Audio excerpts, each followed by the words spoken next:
நமஸ்காரம். உங்கள் அன்பிற்கும் அபிமானத்திற்கும் உரிய வித்யாபுத்திரன் பிஆர் ராஜா பழுத்தூர்லேருந்து பேசுகிறேன். இன்றைக்கி என்னுடைய 5வது வீடியோ ரிலீஸ் ஆகுது. இதில் முக்கியமாக என்னுடைய தாயார் சரஸ்வதி அம்மாவை பற்றியும் என் குருமாதா அரியத்துறை. இந்த அரியத்துறைன்ற ஸ்தலம் என்னோடய வாழ்க்கையில் பின்னி பிணைஞ்ச ஸ்தலம். அதனால தான் திரும்ப திரும்ப அதை பற்றி நான் குறிப்பிட வேண்டியிருக்கு. என்னுடைய தாயார் 1997ஆம் ஆண்டு காலமாயிட்டார். ஐப்பசி மாதம் சுக்ல சதுர்த்தி போது காலமாயிட்டாவ. மழை பெய்ய நேரம் அந்த நேரம் தன்னுடைய 85வது வயசு கஜகேசரி யோகா அவளுக்கு 85வது வயசில் காலமாயிட்டாவ. ஸோ அவள் முக்கியமான நிகழ்வு அப்படின்னா அந்த அப்பயே நான் சிவபுராணம்லாம் படிச்சிருந்தேன். ஒரு நாள் சாயந்தரம் நானும் எங்கள் அம்மாவும் பேசிகிட்டு இருக்கோம். யாரும் இல்லை ஆற்றுல, பசங்கள்லாம் ஸ்கூல்லேருந்து வரல. அப்போ சிவபுராணத்துக்கு படிச்சிருந்தேன். பண்ணியிருக்கும் போது முதல் பார்ட்லேயே தமிழாக்கம் பண்ணியிருந்தேன். அது 3 வால்யூம் என்கிட்ட. முதல் வால்யூமில் ஒரு கதை வருது. அதில் உதத்திய கோத்திரத்தை பற்றி, என்னுடைய கோத்திரம் உதத்திய கோத்திரம் ரிக்வேதம். அப்படியே அந்த கதை போகிறது சிவபுராணத்தில். வியாசர் எழுதின இந்த மகா சிவபுராணத்தில் இந்த கதை வருது. உதத்திய கோத்திரத்தை பிறந்த 3 பசங்க ஒருத்தராத்தில். அதில் தாயார் சொல்கிறா, தந்தையார் காலமான பிறகு என் அஸ்ஸியை கொண்டு காசியில் கரையன்ற பசங்க சரின்ற. அதே மாதிரி அம்மா காலம் ஆகும்போது மூத்த பையன் எடுத்து போகிறான். இப்போ எங்கள் ஆற்றுல 3 பசங்க. ஆனால் 2 பேர் பெரியவன் காலம் ஆகிட்டான். 2 பேர் நாங்கள் இருந்தோம் எங்கள் அம்மா காலம் ஆகும்போது. இது எதுக்கு சொல்ல வரேன்னா, அப்போ இந்த கதையை படிச்சுட்டே சொல்லிட்டே வரேன். அதில் ஒரு கிராமத்தில் அந்த பையன் அந்த அஸ்ஸியை வச்சு தங்குறான். அங்கே இருக்கிற ஒரு பிராமண வீட்டில், அந்த கிராமத்தில் வட இந்தியாவில் நடக்கிறது இந்த கதை. மத்திய பிரதேஷ் கிட்ட. அங்கே தென்னையில் படுத்துட்டு இருக்கும்போது உள்ள பசுமாட்டுக்கு பால் கொடுக்கறதுக்காக கண்ணுக்குட்டி ஏதாவது ஒத்து விட்றா. கண்ணுக்குட்டி பால் குடிக்கிறதுக்கு முன்னாடியே அதை அடித்து விரட்டிட்டு அந்த பிராமணன் என்ன பண்ணுறாருன்னா, இந்த பசுவை அடித்து பாலை கறக்க ஆரம்பிச்சிடுற. அப்போ பசு அடறது, கண்ணுக்கு பால் கொடுக்க முடியலையேன்னு சொல்லிவிட்டு. அப்போ அந்த பசுமாடு ஒரு இன்ஜெக்ஷன் எடுக்கிறது. அடுத்த நாள் காலையில் அவன் ஊருக்கு போகிறான். நான் பையன் பால் கறப்பான், அவனை முட்டி சாச்சிடுறேன்றது. ஐயோ நம்மெல்லாம் சாத்வீகமான பிராணிகள்மா, வேணாம் அப்படின்னு சொல்லி இந்த கண்ணுக்குட்டி பேசுறது. இது சிவபுராணத்தில் ரிக்வேத கதையாக வருது. அப்போ அதே மாதிரி நெக்ஸ்ட் டே மார்னிங் அவன் வெளியூருக்கு போயிட்டு இருக்கான். அந்த பிராமணர் அவனோட சின்ன பையன் 10 வயசு கூட ஆகாத பையன். அவன் கண்ணுக்குட்டி இது பண்ணிவிட்டு பால் கறக்க ஆரம்பிக்கிறான். அப்போ பசுமாடு அவனை முட்டி சாச்சு குடம் சரிஞ்சு அந்த பையன் இறந்து போயிடுறான். அப்பான்னு கத்துறான். தெருக்கோடி வைக்க போன அப்பா அந்த வெள்ளையான பசுமாடை அடித்து விரட்டிடுறான். பிரம்மஹத்தி தோஷத்தினால கருப்பாயிடுது இந்த பசுமாடு. அது கவலைப்படாமல் நடந்து போகிறது, கண்ணுக்குட்டியும் போகிறது. நேராக ஒரு நதிக்கரையில் ஒரு காட்டில் அங்கே போய் இறங்கி ஸ்நானம் பண்ணுறது. வெள்ளையாக மாறிடுறது. இவன் ஆச்சரியப்பட்டு இவனும் அந்த அஸ்ஸி கலத்தோட இவனும் ஸ்நானம் பண்ணுறான். அதில் இருக்கிற அஸ்ஸியெல்லாம் புஷ்பங்களாக மாறி அவள் அம்மா தேவலோகத்துக்கு போகிறேன்றான். அம்மா சொல்கிறா, குழந்தாயின்னு எனக்கு இந்த கங்கையில் கரைச்சிட்டேன், இந்த கங்கையே இல்லைம்மான்றான். அது எனக்கு தெரியாப்பா, தேவலோகத்தில் கூப்பிட்றாவா, நான் போகிறேன் புஷ்பபானத்தில் போயிடுறான் அந்த அம்மா. இது அந்த மாதிரி கதை வருது. ஸோ அப்புறமா கேட்டால் நந்தி காட்ன இடம் நர்மதையில் இருக்கிற அந்த கதை அப்படி போகிறது. நான் சும்மா இல்லாமல் என்ன சொல்கிறேன், என்னுடைய என்ன சொல்கிறது அறிவியலித்தனமாக எங்கள் அம்மாட்ட, நீ போனால் உனக்கு அஸ்ஸியை எங்கே கரைக்கணும்னு கேட்டுட்டான். சாயந்தரம் வேலை அது. நீ அரியத்துறை கட்டி நடறிய அந்த இடத்துலையே ஆரணி நதியில் கரைன்னு சொல்லிவிட்டேன். அதில் ஜஸ்ட் 1 month ஷீ பாஸ்ட் அவே. பெரிய உடம்பெல்லாம் கிடையாது. 2-3 நாள் உடம்பு சரியில்லாமல் இருந்தால் ஷி வாஸ் ஹாஸ்பிட்டல். ஆற்றுக்கு வந்துட்டா, நினைவில்லை, போய் சேர்ந்துட்டா. ஐப்பசி மாதம் சுக்ல சதுர்த்தி அன்றைக்கி போயாச்சு. ஸோ இந்த இன்சிடென்ட் நான் மறந்துட்டேன். இடுகாட்டுக்கு போய் அடுத்த நாள் சஞ்சயனம் பண்ணும்போது டக்குன்னு ஞாபகம் வருது. ஒரு ஃப்ரெண்டு ஒருத்தர் கார் கொடுத்துருந்தார். ஞாபகம் வந்தோடனே ஏன் இங்கேருந்து போகக்கூடாது, ஆற்றுல யாருக்கும் தெரியாது. நானே என்னுடைய இன்னொரு அண்ணா இருந்தோம். காரை வச்சு நேராக அரியத்துறைக்கு போயிட்டோம். இந்த அஸ்ஸியெல்லாம் எடுத்துட்டு பார்த்தா கரகரண்டு. இப்போ ஐப்பசி மாதம் காட்டாறு, அது பிரம்மாரண்ய நதின்றது காட்டாறு. அப்படி ஓடுறது. தூரத்துலேயும் குருக்கள் பார்த்துட்டாருண்ணே கோவில்லேருந்து. உன்கிட்ட பேச, நான் தீட்டு ஆகிடும்ப்பா, நீ போய் அங்கே போய் கங்கை பொங்கிய இடத்துல உங்கள் அம்மாவை கரைச்சிடும் சொல்லிட்டு அஸ்ஸியை கரைச்சிட. நான் அங்கே போய் அஸ்ஸியை கரைச்சி குளிச்சுட்டு வந்துட்டோம். இது எதுக்கு சொல்ல வரேன்னா, அந்த மாதிரி ஒவ்வொரு நிகழ்வும் எனக்கு அங்கே பின்னிப்படை. அதே மாதிரி முதல்ல இது சிவராத்திரி பூஜை ஆரம்பிக்கும் போது காசியிலேயே இருந்தா எங்கள் மாமி. அவள் சின்ன வயசுலேயே வைதவம் ஆகிட்டான். இந்த மாமா 16 வயசுலேயே போயிட்டார். ஆதிகேஷன் பேர் போலகம் அவளுக்கு. ஸோ அந்த மாமியை எங்காவது தேடி அட்ரஸ் தேடின்னு காசியிலேருந்து வந்துட்டா. வந்து என்னோட சிவராத்திரிக்கு வரா.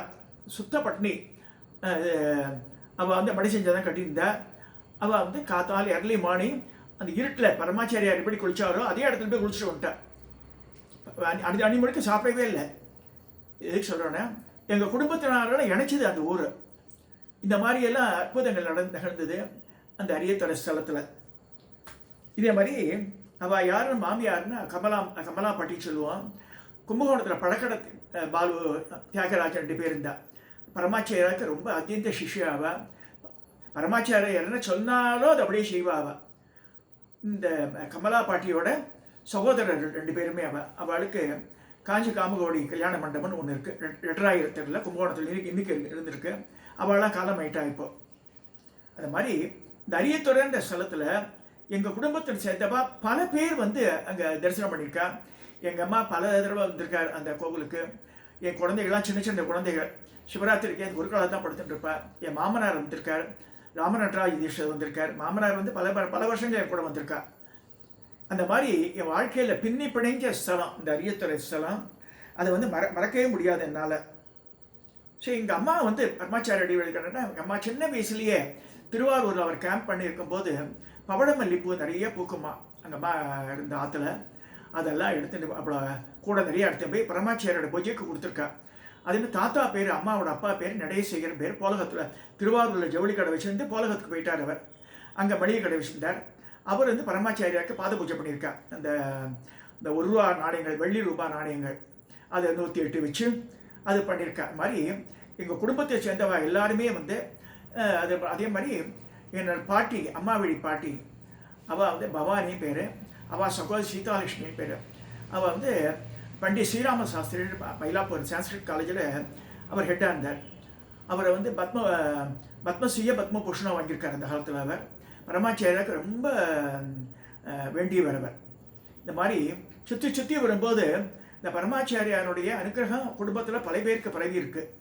பண்டிட் ஸ்ரீராம சாஸ்திரி சொன்ன உடனே பரமாச்சாரியா கூட்டு அவர்கிட்ட பேசுவாள்.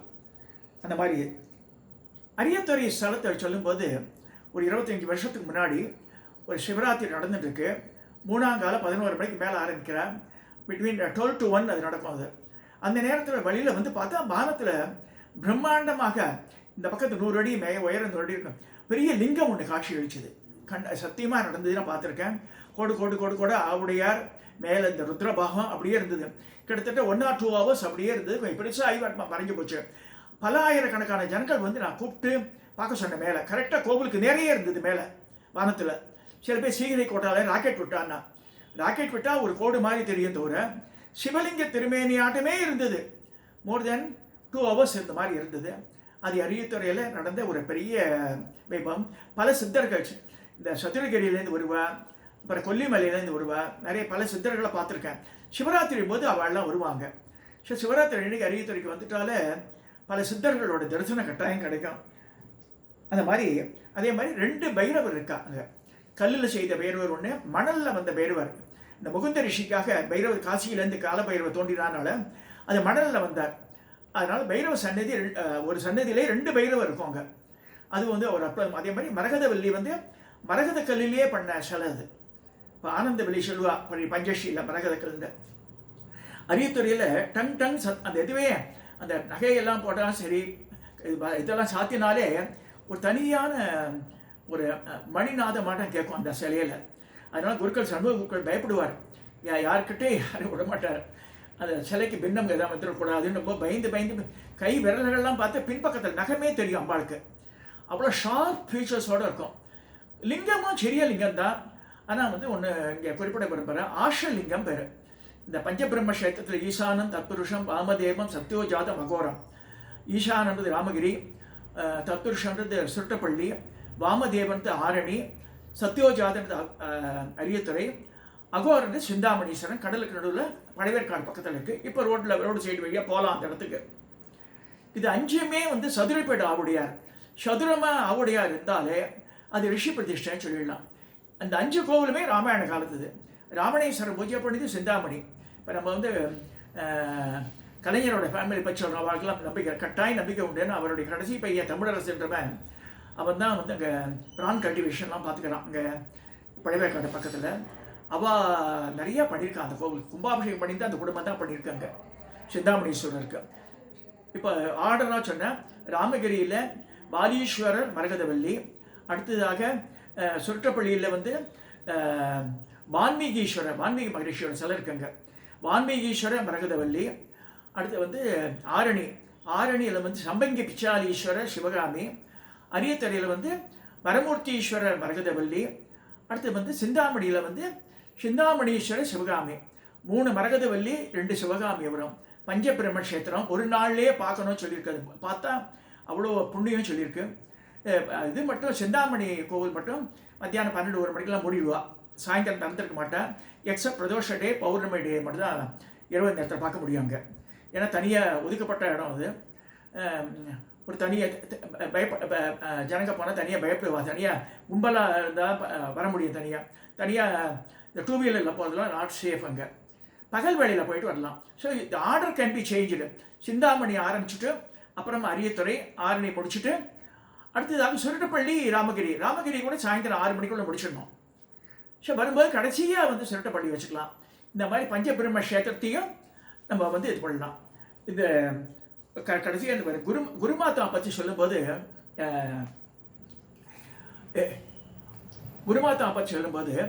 அவள் வந்து காலமாயிட்டா. அப்போ ஸ்ரீபுரத்துக்கு போயிட்டா.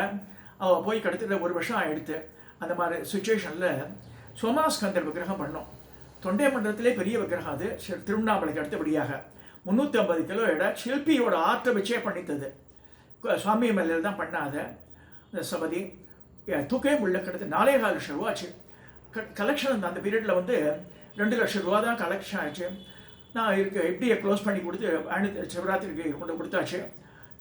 அப்போ வந்து திடீர்னு வந்து நான் அந்த அம்மா ஃபோட்டோ வச்சுட்டு பூஜை ரூமில் நான் ப்ரே பண்ணிட்டு இருக்கேன்.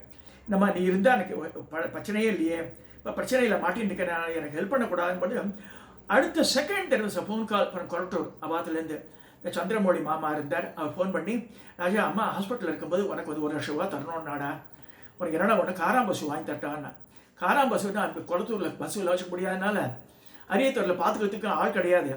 இந்த மாதிரி எனக்கு இந்த நிர்பந்தத்தில் இருக்க இந்த சிலைக்கு வந்து ஐ நீட் சம் மணி சொல்லும்போது அந்த சிலை பிரதிஷ்டா அன்னைக்கு 1 லட்சம் ரூபா செக்கோட இந்த ட்ரஸ்ட் பீப்புளெலாம் வந்து சந்திரமௌழி மாமாவும் வந்து அம்மாவோட பாதுகா வந்தது.